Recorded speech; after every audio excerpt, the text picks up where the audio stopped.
Dans cette émission, la France et ses ethnies. Le couscous en France, l'ambassadeur du Maghreb. Les Méras, la force de deux cultures. Info. La France, c'est près de 3,5 millions d'immigrés. Les Portugais sont les plus nombreux. La France, c'est près d'1,5 million de Maghrébins, dont la majorité sont algériens. La France, c'est aussi près de 200 000 Africains francophones. Les Maliens et les Sénégalais sont les plus nombreux. La France, c'est près de 120 000 Cambodgiens, Laotiens et Vietnamiens. Savoir entendre. À vous de trouver la réponse. Combien de pays sont mentionnés? De quel pays venez-vous? Je viens d'Algérie. Et de quelle ville êtes-vous? D'Alger même, de la ville. De quel pays êtes-vous? Du Vietnam, Et vous êtes de quelle ville? de Tay Ninh, dans le sud. De quel pays êtes-vous? Du Togo, Et de quelle ville venez-vous? de Lomé, la capitale. Je suis du Togo. Et de quelle ville venez-vous? Alors, je suis originaire de la ville d'Anéro, mais j'ai grandi à Lomé, qui est la capitale du Togo. De quel pays venez-vous? Je suis du Cambodge, je suis cambodgienne et je viens de la ville de Phnom Penh. De quel pays venez-vous? Je viens du Sénégal, Et de quelle ville êtes-vous? de Dakar, la capitale du Sénégal. De quel pays êtes-vous? Eh bien, je suis du Bénin, l'ex-Dahomey, considéré par les Français comme l'ex-quartier latin de l'Afrique. Compris. 6 pays sont mentionnés. Savoir entendre. Parmi ces personnes, combien sont en France depuis plus de 15 ans? Depuis combien de temps vous êtes en France? Eh bien, 14 ans bientôt. Je suis rentrée en février 80. Et là, on est en avril 94. Vous êtes en France depuis combien de temps? Depuis 11 ans. Depuis 11 ans, j'ai fait la fin de ma scolarité au lycée en France. J'ai fait des études supérieures d'école de commerce en France. Et je travaille et puis je continue un peu les études parallèlement. Donc ça fait 11 ans que je suis en France. Depuis quand êtes-vous en France? Depuis 4 ans. Et pourquoi être venu dans ce pays? Parce que je suis venue pour faire des études. Quand j'ai eu mon baccalauréat, je suis là pour suivre des études de droit. Depuis combien de temps êtes-vous en France? 20 ans, la moitié de mon âge. Et pourquoi vous êtes venu en France? Je suis venue en France parce que j'ai épousé un Français. Donc je l'ai suivi, comme toute femme. Compris. Une personne est en France depuis 20 ans. Rencontre. Le couscous en France, l'ambassadeur du Maghreb.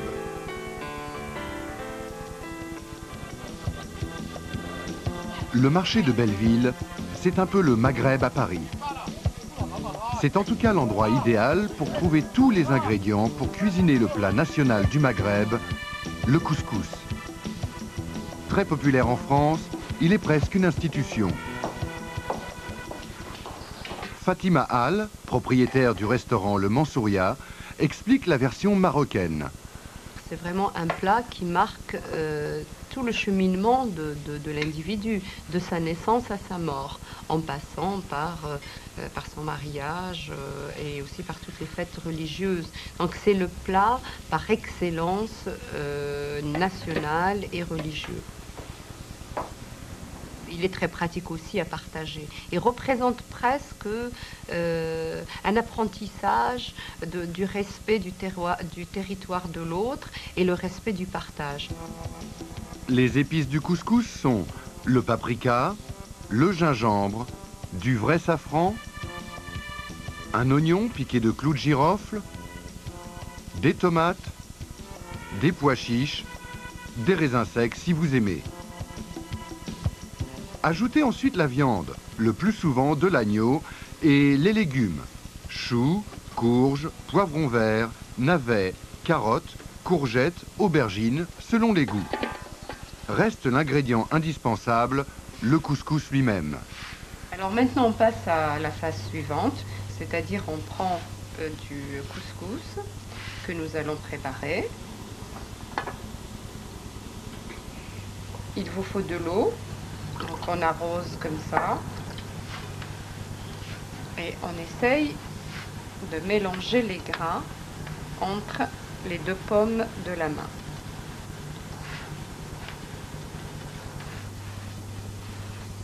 Voilà, maintenant on va le mettre sur le couscoussier et laisser cuire. La culture française, elle est très riche parce qu'elle a su faire venir et rencontrer d'autres cultures. Quand on voit l'architecture, quand on voit la mode, quand on voit la chanson, quand on voit l'art culinaire, ce ne sont que les rencontres d'autres choses qui viennent d'ailleurs qui ont fait cette richesse. On peut dire que si les gens aiment la nourriture, par le miracle de l'art culinaire, on peut un petit peu oublier les frontières et oublier le refus de l'étranger. Étape finale, la présentation. Faire une couronne, disposer au centre la viande et ajouter les légumes. Arroser le tout de sauce. Cette recette est l'une des 300 recettes de couscous existantes. Et voilà, notre couscous est prêt à être dégusté. Et donc, il ne me reste plus qu'à vous souhaiter bon appétit.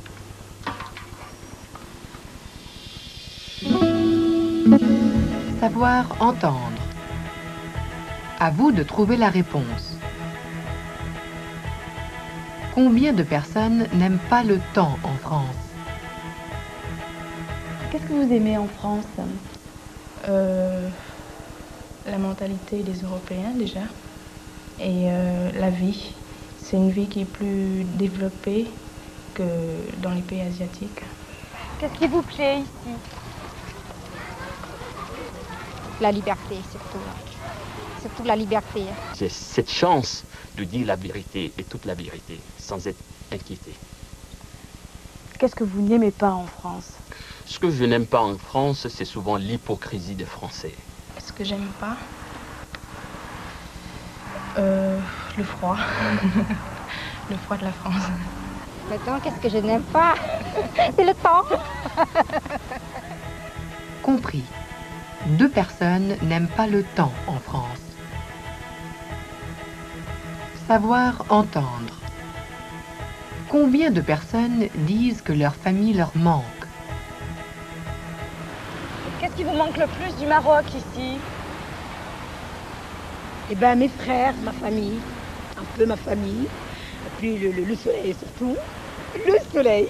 Qu'est-ce qui vous manque le plus du Togo? Certainement la chaleur. Ce qui me manque ici, Oui. c'est la solidarité, beaucoup. Et puis les gens sont très froids. Ce qui me manque le plus en France, c'est surtout la convivialité, c'est surtout cette chaleur africaine, cette spontanéité avec laquelle les gens ils vous ouvrent le bras, ils vous ouvrent les portes, ils vous accueillent. Et ça, on ne trouve pas ça en France, on ne trouve pas cette chaleur. Compris. Une personne dit que sa famille lui manque.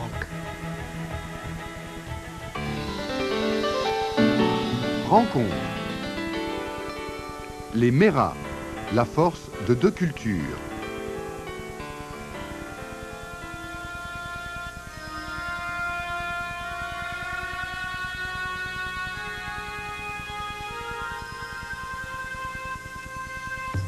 La famille Méras, arrivée en France au début des années 60, laissant derrière eux Birine, petit village du sud de l'Algérie. Les Méras vivent maintenant à Strasbourg. Et si les enfants ont grandi, les racines restent toujours. La famille se rassemble les week-ends. J'ai oublié où je mangeais la tarte. C'est devenu un morceau de glace. C'est pour ça qu'elle sert pour tout le monde d'abord. Malgré les 30 ans passés en France, Abdelrahman, le père, n'a pu oublier l'Algérie. Mon pays manque toujours. Il manque les parents, il manque beaucoup, la famille qui manque beaucoup, plus que de tout le monde. Des fois quand on arrive de voir mauvaises nouvelles ou bonnes nouvelles, on a toujours de peur, surtout qu'on a longtemps qu'on n'a pas reçu la nouvelle, alors ça le fait peur, nous, c'est ça qui manque. Ouais, mais c'est pas évident, hein. Je crois que c'est pas évident de venir et puis de se retrouver seul comme ça, d'être avec juste sa femme, comme ça, je trouve que c'est dur. Hein. Puis on sent qu'ils sont quand même nostalgiques par rapport à certaines choses. Hein. Même s'ils sont heureux, ils manquent quand même. Il y a quand même. Puis comme ils sont très familles, on le sent. Hein. On le sent dans l'heure des retrouvailles. Quand on va aller en Algérie, oh, l'éclatement. L'éclatement pour tout le monde. Je suis algérien toujours. Mon pays est toujours devant moi. Même si je reste des centaines d'années, toujours je suis. Parce que même, je pose une question, quand je passe chez vous, qu'est-ce que vous dites? C'est un arabe, je reste un arabe. Pour les enfants, les choses sont différentes. La France n'est pas seulement un pays d'adoption. Farid est styliste. Ses ciseaux ont un tranchant arabe, un autre français. Ça avance, Patricia? Ouais, ça avance. Bon, pour moi, c'est déjà une source d'inspiration permanente. Et puis bon, je veux dire, même si je veux faire abstraction, je veux dire, ça reste comme c'est dans le sang. Donc j'ai du mal à dissocier en fait les deux. Et puis bon, ça coule de source, ça va tout seul. Hein. Ça peut être un détail, une couleur, le tissu, une matière ou une forme. Donc ça revient quand même souvent. Dans les couleurs surtout, je pense. Sa sœur, Karima, elle, préfère porter des vêtements que les dessiner. Paraître intégré semble facile, mais est-ce que Karima se sent appartenir à la France? Il y a des gens qui on dirait, il n'y a pas de différence, mais il y en a d'autres quand même qui vous font ressentir qu'il y a quand même une différence, qu'il y a la France d'un côté, ou alors qui vous font sentir que vous n'êtes pas française, ou, enfin, j'ai pas à dire que je suis française, mais qui vous font sentir que vous n'êtes pas d'ici. Les gens, ils peuvent tout simplement discuter avec vous, vous dites le prénom, tac, ça tombe. Ah ouais, il y en a, ils se rendent pas compte, mais ils ont fait la grimace dans le visage. Et parce que je sais pas, ils pensent peut-être que je suis italienne ou je sais pas, puis elle leur dit Karima. Ah Karima, c'est d'origine quoi? Oui, algérienne, pourquoi? On sent chez les Méras la nostalgie du Sahara, mais on sent aussi une force qui émane des deux cultures. Un pied là-bas et un pied ici. Et c'est bien, mais d'un côté, on bascule. On n'a pas de terre fixe. Je profite de mes deux cultures, je veux dire, les deux sont riches. Et puis j'essaye de les mélanger, d'en faire une culture. Et de temps en temps, je garde une culture au détriment de l'autre ou au profit de l'autre. Ça dépend des circonstances. C'est une bonne mixture.